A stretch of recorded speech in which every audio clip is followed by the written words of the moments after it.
Kitabu cha Hesabu 13:1-2. Biblia inasema Bwana akanena na Musa akawaambia, tuma watu wakaipeleleze nchi niwapayo wana wa Israeli. Kwa nini Mungu anamwambia Musa atume watu wakaipeleleze nchi ambayo anataka kuwapa wana wa Israeli?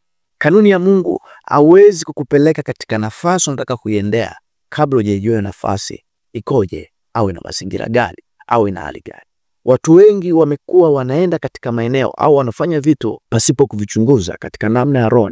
Imewafanya watu wengi warudi nyuma, imefanya watu wengi waumie, imefanya watu wengi walie. Na kanuni ya Mungu ili akupeleke mahali ambapo napataka kupendea, ni lazima upachunguze, ni lazima upafahamu kwanza, kisha uende. Hauwezi ukasema unahitaji kuwa mtumishi wa Mungu kama katika ulimwengu wa roho hujachunguza nafasi ya kiroho ikoje, hujachunguza energy yako ya kiroho ikoje ili uweze kukaa hapo. Kwa hiyo Mungu anachokitaka kwa mtu yote kwenda katika eneo lolote, Mungu anahitaji wewe kwanza uanze kuchunguza, ufanye utafiti. Ndio maana unapotaka kuingia kwenye ndoa, ni lazima ukutane na eneo la courtship au chumba, ufuatilie tabia mwenzio, ujue namna gani alivyo, ujue udhaifu wake. Kwa Mungu anapotaka kuweka kwenye eneo lolote, anataka kuweka kwenye level yoyote, iwe biashara, iwe uchumi, iwe mahusiano, iwe ndoa, iwe habari ya kitu chochote, anachotaka kwanza upeleleze. Na kupeleleza si katika hali ya mwilini, kujiridhisha katika hali ya mwilini. Unatakiwa upeleleze katika hali ya kiroho ili uweze kuona matokeo.